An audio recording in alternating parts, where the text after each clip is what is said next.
はい、今回は1997年のジャック・ビルヌーブのドライビングを分析したいと思います。この年チャンピオンになったビルヌーブですが、どのようなドライビングをしてたのでしょうか。で、どのようなマシンセッティングをしていたのでしょうか。詳しく見ていきたいと思います。F1 参戦2年目でチャンピオンになったビルヌーブ。前年 FW18 のサスペンションをガチガチに固めるセッティングでニューウェイを呆れさせたが、97年はどうしていたのか。F1 にデビューした96年 FW18 では彼はサスペンションをガチガチに固めたり、サードダンパーを取り外したり、デザイナーであるニューウェイさんの意図から外れた車の使い方をして呆れられてたというか、ほぼ放任されていました。ニューウェイさんは96年デーモンヒルの実質的なレースエンジニアもしていましたので、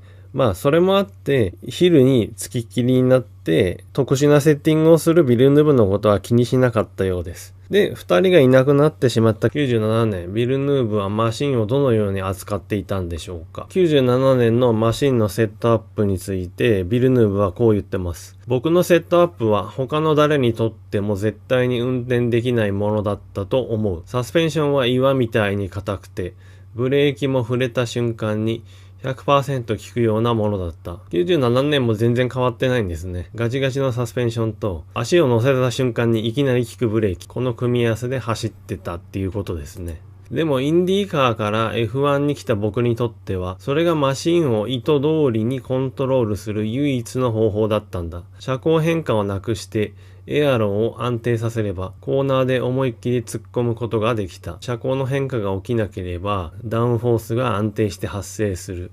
それは彼の言ってる通りですね。この時のビルヌーブのレースエンジニアはジョック・クリアさんです。ビルヌーブのドライビングについてこのように言ってます。ジャックの左足ブレーキは他のどのドライバーとも違っていた。彼はブレーキを踏むとき、ペダルを滑らかにコントロールして減速するのではなく、まるでオンオフのスイッチを入れるように一瞬で最大動力まで叩き込むんだ。テレメトリーデータを見ると、ブレーキ圧の立ち上がりが垂直に切り立っていたよ。まず重要なのは、ビルヌーブは左足ブレーキで運転してるっていうことですね。考えてみればこの特殊なドライビングは左足ブレーキじゃないと成り立たないだろうなとも思います。で、テレメトリーデータでブレーキ圧の立ち上がりが垂直に立ってるって言ってますけど、本当にドカンとブレーキ踏んでるんですね。コントロールしてないってことでしょうか。すごい不思議な運転ですけど。普通ならそんな踏み方をしたらリアがロックして即スピンする。だから彼はアクセルを完全には戻さず、右足でエンジン回転をわずかに保ちながら、左足でドカンと踏んだ。そうすることで車体を前傾させつつ、リアの挙動をコントロールしていたんだ。エンジニアとしては、ブレーキや駆動系に凄まじい負荷がかかるから、冷や汗ものだった。それだけ急ブレーキがかかるわけですから、普通だったら後ろの荷重がすっぽ抜けてスピンしますよね。だけど、右足でエンジンパワーを少し保ってるので、リアの荷重は抜けないということですね。でも、シューマッハと違うのは、シューマッハの左足ブレーキの場合は、ブレーキもアクセルも両方コントロールしながら踏んでますから、ドカンと踏んではいないですよね。なので、ここでジョックさんが言ってる、凄まじい負荷がかかるっていうのは、ビルヌーブだけのものですね。シューマッハには起きない現象です。こういうドライビングをするので、ビルヌーブはガチガチのサスペンションと、いきなりドカンと効くブレーキがちょうどいいんだっていうことですね。そのマシン特性にチームメイトのフレンツェンは苦戦したわけですけども、それについてビルヌーブはこう言ってますね。ハインツ・ハラルドがチームに来た時、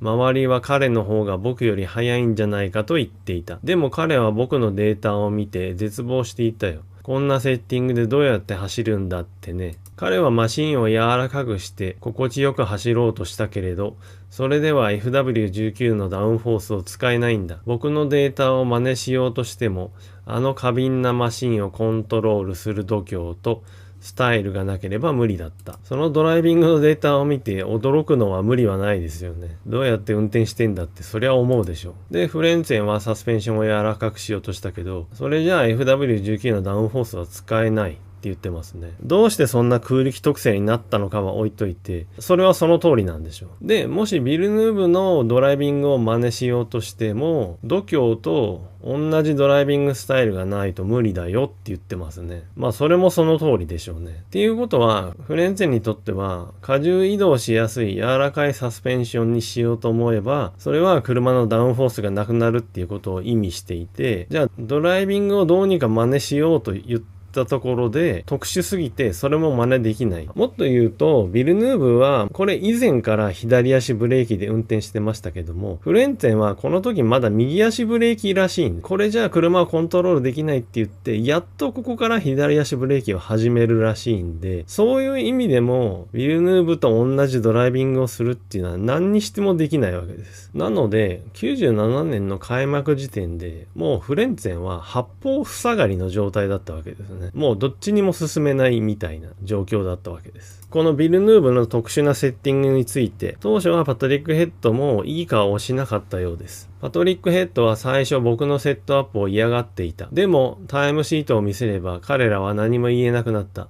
結局僕のガチガチのセッティングこそがあのマシンからコンマ数秒を絞り出す唯一の回だったことを彼らも証明せざるを得なかったのさ。特殊なセッティングなのでパトリック・ヘッドさんも最初はいい顔をしなかったみたいですけども、結局ビルヌーブのタイムがいいものだから認めざるを得なくなったと。まあこれによってビルヌーブもヒルがいなくなったチームの中で主導権を握ることができたわけですね。まあその結果ですけども、フレンツェンはシーズンを通じて自分好みの柔らかいセッティングを探り続けたが、それではマシン本来のダウンフォース性能を引き出せず、チームからはビルヌーブのガチガチのセッティングデータに従うようにと圧力をかけられる場面も多くあった。タイム的にはビルヌーブの方がいつも速いですから、チームもだんだんフレンツェンに対して速く走れないんだったらビルヌーブみたいなセッティングにしろって言ってきたわけですね。速く走るのが F1 ですから、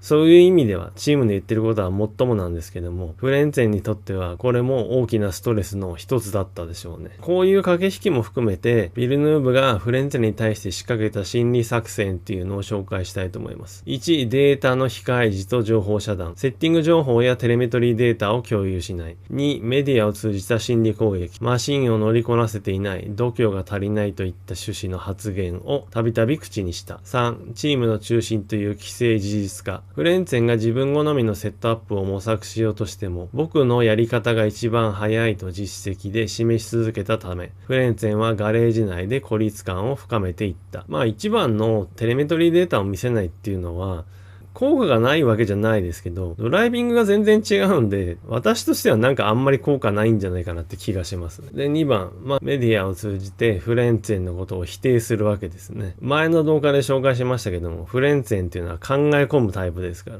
こういうことを言われれば気にしないわけがないですね。まあ、心理的な作戦としては非常に有効だと思います。で、3番のチームの中心という既成事実化。先ほど紹介した通り、結局ビルヌーブが速いタイムを出すわけですから、それによってセッティングもこっちの方が正しいんだってことになるわけですね。で、フレンツェンは自分は違うセッティングをやりたいと言っても、チームの中の雰囲気としては立場が弱くなるというか、そういうことなんでしょうね。まあそれもビルヌーブの作戦勝ちというか、自分の立場がもっと強くなるということです。そもそもこの FW19 という車はもう離脱してしまったニューウェイさんがデザインして置いていった車ですけども、チームを離れてしまったとはいえ、前年まではそのニューウェイさんが作った車をヒルが中心になってマシン開発を進めてきたわけです。それによって車はどんどん速くなったし、車の特性も非常に乗りやすいものだったわけです。ニューウェイさんはこの時のウィリアムズをこのように言ってます。デイモンはマシンを熟成させる能力が非常に高く、チームに安定した開発サイクルをもたらしていた。彼を失うことはマシン開発の継続性を断ち切ることを意味していた。FW19 が非常に乗りにくい特性になってしまったのは間違いなくデーモンヒルが開発に関わってないからですよね。で、ニューウェイさんはこのようにも思ったそうです。FW19 は彼がウィリアムズを去る直前に設計の骨格、特にエアロダイナミクスと低重心化を固めたものだったが、自身とヒルの両者が現場から去ったことでシーズン中の細かい空力セットアップや実戦での熟成において意図していた方向性とズレが生じたと分析したそうです。もうチームから離れていて、傍から見ていてもマシンが扱いづらい特性になっているっていうのはわかるでしょうから、そもそも FW19 という車をニューウェイさんがこういう風にしようって考えたものとは実際に走り出したらずれてる、変わってしまったと感じたんでしょう。まあそりゃそうですよね。ニューウェイさんとヒルがいた時にはこんなとんでもない扱いづらい特性じゃなくて、誰が乗っても勝てるような乗りやすい車でしたから。ということで97年のジャック・ビルヌーブは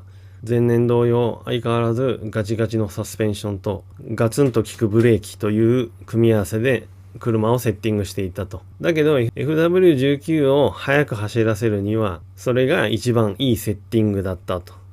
じゃあなんでそんな特性になってしまったかというと、ニューウェイさんもヒルもいなくなってしまったからということですね。まあどうしてこんなに車の方向性がずれてしまったのかっていうのは、前に私が作った動画でビルヌーブとヒルの開発能力の違いを説明している動画があるので、今出しておきますね。こちらを見ていただければわかります。ビルヌーブとフレンツェンの速さの違いというのも、もちろんセッティングが2人が全然違くて、フレンツェンはそれが合わないってこともありましたけど、一番大きいのはビルヌーブは左足ブレーキでドライビングをしているということ。それによって強引ながらもマシンのコントロールはフレンツェンより1枚上手だったのかなと思います。で、フレンツェンはこの年から慌てて左足ブレーキをどうにかマスターしようと奮闘したようです。それも2人の速さが違ったという原因なんでしょうね。今回の動画はここまでです。ご視聴ありがとうございました。次回のドライバーは未定ですけども、